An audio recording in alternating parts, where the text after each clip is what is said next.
Good morning everyone. In this video I'm going to show how to move and transport ostriches somewhat safe. I did this the third time on this video and but I want to show you first when I was moving them the second time to show the problems and the mistakes. I feel like I need to show you their feet because they can use this as a weapon if they're absolutely scared. Ostriches were recorded to kill human and lions before. This is just one of the reasons why you have to treat them with great respect and love. One of the reasons why it's difficult to move adult ostriches is because their leg is much stronger than any living human. Their muscles are probably 10 times bigger and stronger than a human bodybuilder's muscle. And also they have a claw called a talon. Check this out. This is one of the times when I had to move one from the other side of the fence. Oh, I messed up. I was over in the corner. And the strength is just unbelievable. It's like a bomb going off. The fence was built pretty stable. It's 2 feet deep in concrete in the ground, and still when they hit it, it shakes the whole structure. Now I want you to pay close attention to what is about to happen. The vertical components of the wood part of the fence are 4x4s that are 2 feet deep in concrete.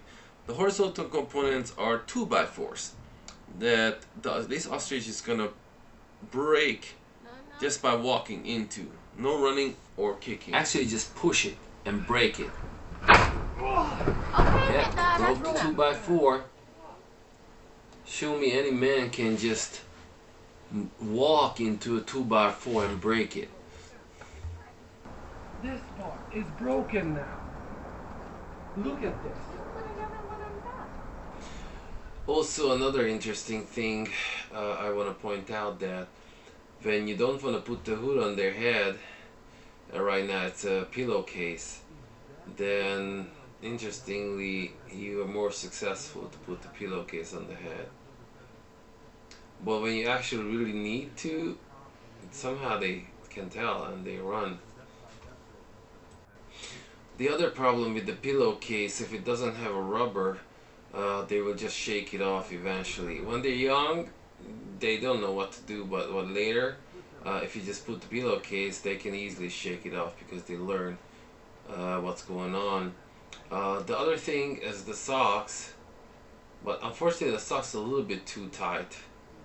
So the pillowcase is too loose and the socks have rubber in them, but they kind of...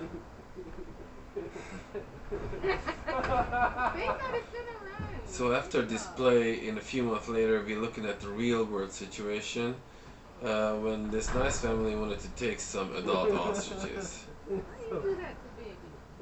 So the challenge is on. So this is what I would not do, and actually I didn't do the second time. Don't let other people in their domain. These nice young kids were trying to help, which is cool, but they realize how dangerous this can be. An ostrich can kick with a maximum of 2,000 pounds per square inch force. And then here what we were trying to do is lasso the neck, but no, this is not the way. So later I learned that you just have to grab the neck and pull it down, because you know they can stand much higher than 9 feet tall if they stretch up, but you have to grab the head, like the neck close to the head, and then you have to pull it down. And someone also told me that, but the logic behind it is that if you push the head down closer to the feet, it doesn't want to risk to kick its own head, so it will not. Okay, so I just want to show that this is the idea, that has a rope with a carabiner on the end, and you put the carabiner, and here goes the ostrich neck, And of course the ostrich would pull, but the harder it pulls, the tighter it gets. So it's not gonna try to pull with its full force, which is a very capable force to pull you and make you fall. Sometimes this rope is more like a training because uh, I know it's kind of like sad because they act dramatic, but it's really like more like to tell that okay, if you pull it's worse, but if you just walk, be loose, it's not as bad. And another thing that unfortunately, if you just put anything so loose, they would just shake it off. I mean, they're smart enough to just shake it off.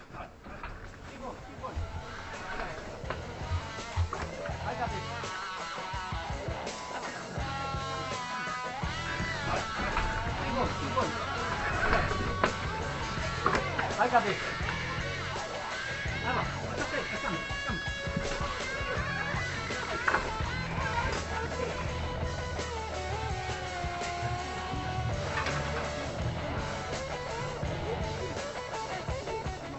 So this is the kind of problem that I was talking about. Based on my experience, it happens with the head cover. When they have the head cover on, they just decide to eventually lay down and not move, and maybe sit for even 10 minutes. So the rest of the ostriches were just moved without any head cover.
Okay, so the next time I did it more professional somewhat. So I did it alone. The best thing is not to put other people in danger, but you really have to know what you're doing. And I think I was doing better because you have to grab the neck and push it down, which what I did, instead of trying to throw the loop on top because it's just a mess. And you notice that they really kind of notice that something is off. So right now I'm kind of pacing and trying to like even decide like how I'm gonna do it. But they know that just something's not normal because normally they would let you pet them. So it's amazing how smart they are. When they hit the fence, they are louder than Chuck D. And when I tell you that without the rope, even probably 6 people could not control the ostrich, an adult ostrich, just believe me. Everybody would be just knocked over. They're like a bomb. Come to Papa. Come to Papa. Come to Papa. Papa loves you. Oh, I should have put down the food.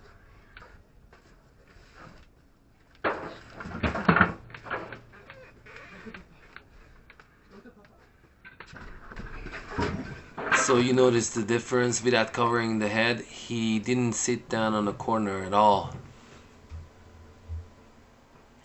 Of course, you know, they have different personalities. But I'm just talking general. What worked for me after doing it several times.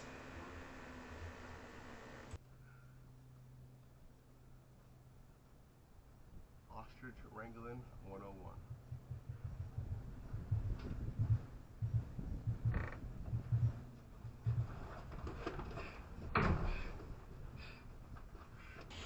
I also have some knee and shin guards on. Those are from a motorcycle shop.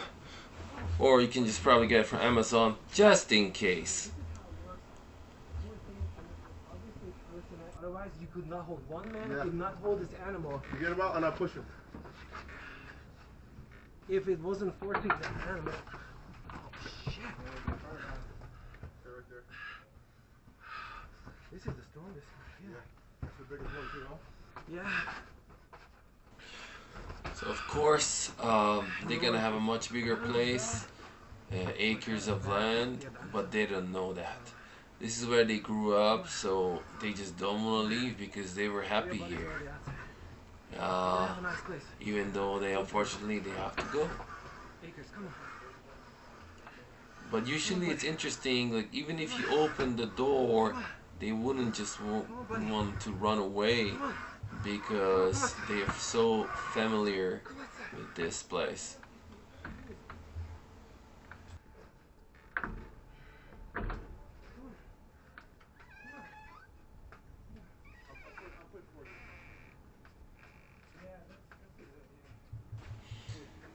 And thanks for Tarzann, that was really helpful that he ended up pushing the ostrich from behind. Obviously it's less stress for the neck for those who worry about this beautiful animal.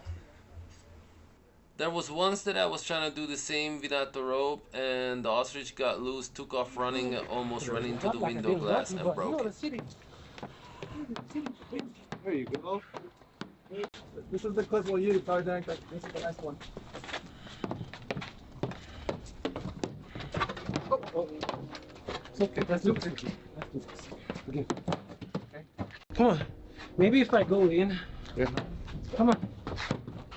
Ready. So finally I just want to show you that you're gonna need a ramp. And this is the ramp that I built. It's 2x4s. Just using deck screws to screw them together, and thicker boards and some anti-slip. I probably should have done more. Like I probably should have done one every feet, but I mean it worked. And just about the dimensions. If you have a narrow entrance for the horse trailer, this thing has to be 26.5 inch wide. It cannot be wider than that. But if you have like a bigger entrance for the horse trailer, it should be wider. I mean, I would say it should be 4 feet at least. And for the length, I would say 8 feet. And finally, I just want to introduce my daughter Sophie. So if you like this video or you think Sophie is cute, please hit the thumbs up. Are you massaging your gums? Thanks. It's weird, huh? Because teeth is coming.